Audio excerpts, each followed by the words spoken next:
Well, welcome everybody. Thank you for taking a minute to watch this video. I'm Rachael Walkup with ComingLocal.com, and I am so excited to have Stephanie here of the Cole team. Hi, Stephanie. Hey, Rachael. Thank you for having me.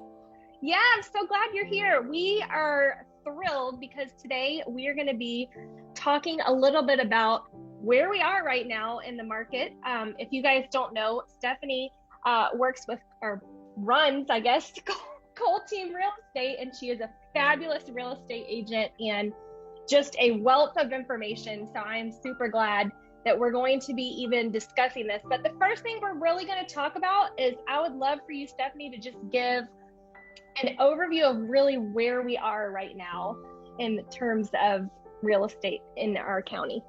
Sure, I'll try to give it a go. So I've been here a long time. It's been about 20 years that I've been a real estate broker, and now our team is with Compass. I've probably never seen the market anything like what it is right now. It's kind of like the market that we used to all talk about, like what happens only in California. Now I feel like we've got our own little slice of California right here happening. You know, unprecedented times. I mean, we've never had so few homes on the market and so many more buyers, not just your typical buyers looking for a house before school. You know, we've got a flood of people coming in, you know, from other states that's really kind of changing, you know, the landscape of real estate here in the area. And that's why I think you've got, you know, sellers thinking like, wow, this is incredible and so easy. It's not. And you've got buyers like, oh my gosh, I've just lost the 10th house that I've tried to get. How am I ever going to find a house? So you've got all these problems and challenges, I think, on each side. But all that said, homes are selling. They're just selling a little differently than they used to. Yeah. I mean, I've had friends that have experienced everything that you've talked about with either side. Do you want to maybe kind of dig in a little bit more to the challenges on both sides, whether the seller or the buyer? Sure. Yeah. I mean, I guess we'll start with maybe the buyer, because they seem to be having the biggest challenges right now, given low inventory. You know, I think we know what the challenges are. There's just not a lot out there for them. I think one thing that we've really taken some time with when we're meeting with a buyer for the first time and really counseling them on how to make a strong offer. I think that's the biggest thing is, number one, partner with someone that has done this a few times, you know, that's got some good experience that can really help guide them, because there's a few really easy things that I think every buyer can do. One is to get fully pre-approved. That's not just pre-qualified where you can kind of do it real quick online. That's where you go through underwriting. And then basically with that, you can have a 0-day, you know, financing contingency, which is really important right now because we've never seen the number of cash offers that that buyer's probably going to be up against. So at least that puts you in the game. If you can tell that seller, hey, you don't have to wait on me to get finance approval. So that's really, really important. I think also some other strategies, of course, is other than, you know, counseling a buyer, if you're looking for a home right now, to kind of know what you want. But I think knowing what you're willing to give up to, which I hate to say that, but you got to always know the things that you're not going to give up on. But, you know, you kind of want to open up to maybe open up to some other properties, up to some other things that might really suit you and your family. Because again, you know, things are going very quickly. You don't have time to go home and sleep on it, you know? So with that said, you want to be the first one in the door. So whether it's you yourself looking online to kind of see what properties are coming on, but again, hopefully engaging with a real estate professional that is very aggressive, that is going to also help you find homes. That's like, hey, look, this one just came on. Meet me there in an hour, you know, meet me there ASAP. I think the other thing too is when you're with someone that's got some inside connections, we always sell some homes that never hit the market. That's always been something. We've sold a handful, but I would say probably more than ever we're doing that now. And that's just because if we have buyers with needs that they want, you know, we've got a great database of people that we're going to. So there's a lot that's not hitting the market. So again, whoever you're going to go with someone that's got some connections that might be able to help you above and beyond what's just on the market. Okay. I love that. I'm over here like feverishly taking notes. Yes. But I think that's great. So just to reiterate, it's that for the buyer, you want to be fully approved. You want to really know what you're willing to give up. You kind of figure out your non-negotiables and look on the other side of that, which I liked that spin of it. And then having that real estate agent that's got connections is going to be super helpful.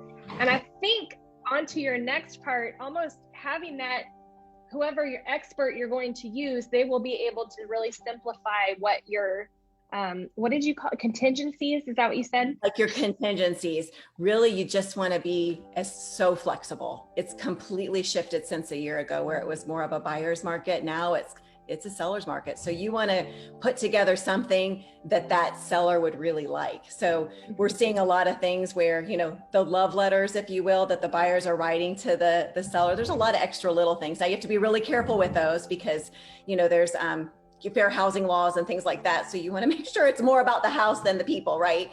But there's extra little things. We've had clients that have dropped by champagne to the seller. That's actually, it's worked, where it's like above and beyond. How can you recognize this offer as a true family that really needs your home and loves your home? And then what's probably going to happen is it's going to go into multiple offers if it's a great property, and it's probably going to go above and beyond that price point. And we've seen anything from, obviously at sales price to 10-15% above sales price in Cumming, Georgia. So wow.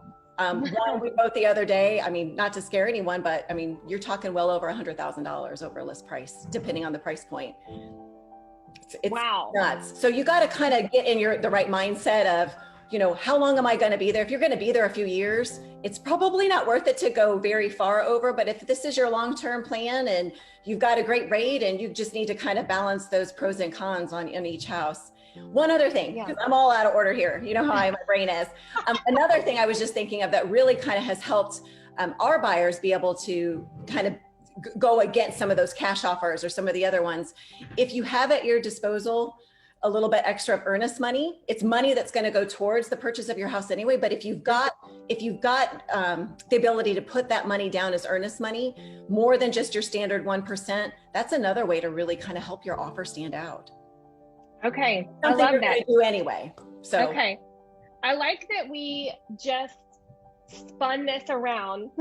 Sorry. To where it was. No, I love it. I love when things evolve like this. Like we were thinking more challenges. I feel like these are really like the important steps that you need to know as being a buyer. So let's kind of move on to the seller side. What can you share in terms of what they need to know for the sellers? I think from the seller side, you're in a really unique position. And it's not, if you don't take the proper steps beforehand, you might not be able to maximize on the full benefit that this market right now is willing to offer you.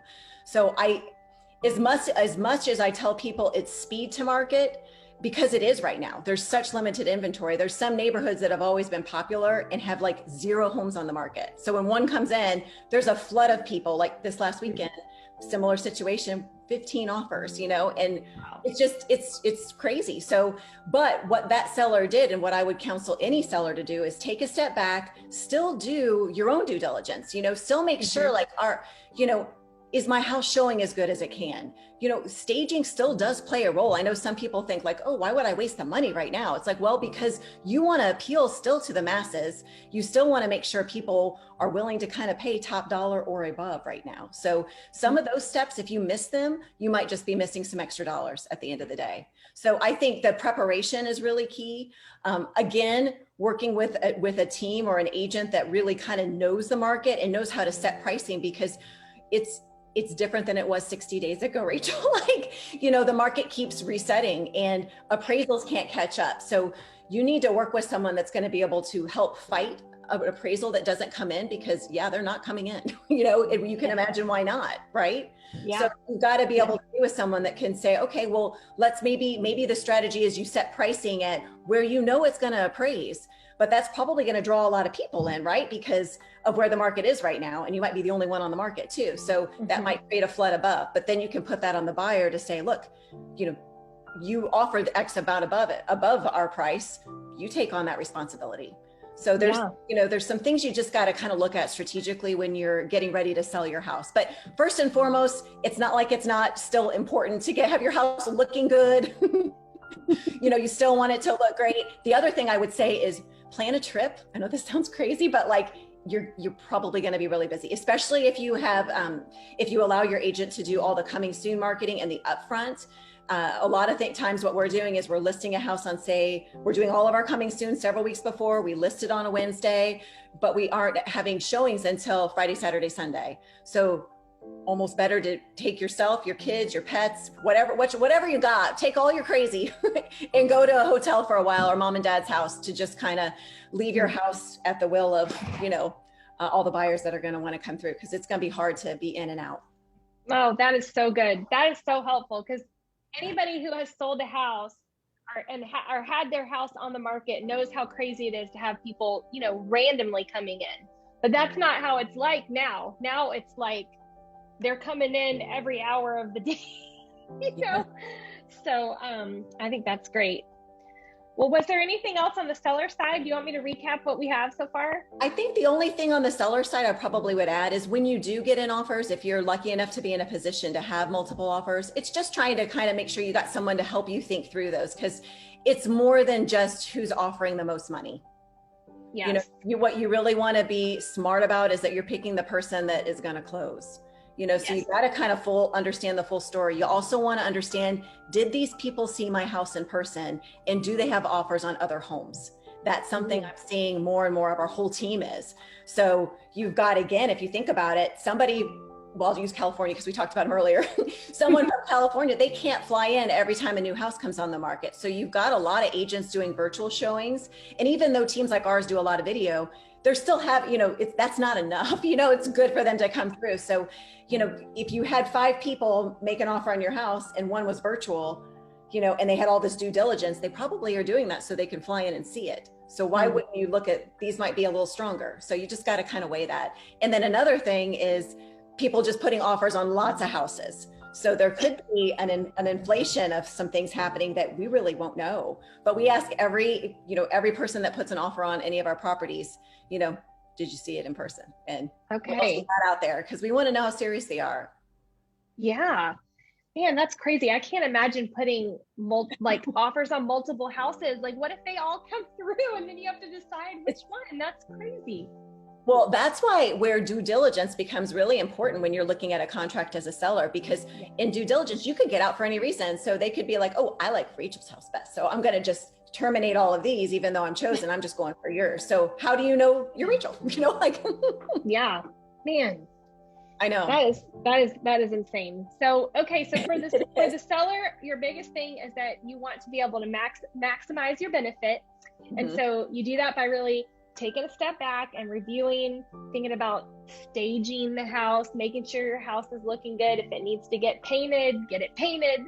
And then, leaving the house once it's on the market, strategy for pricing. And really the big thing is having an expert to help you with that strategy, whether it's your sell price or, like you said, being able to have that intuition and knowledge and expertise to know which person to go for and trust that person, right? I mean, you want to be able to trust who you're using. So, man, that is some very helpful information. I think if anybody listening today is interested in being on one of these sides, the buyer or the seller, or just really learning more about where we are currently in the market, even thinking about buying or selling, what should they do next, Stephanie?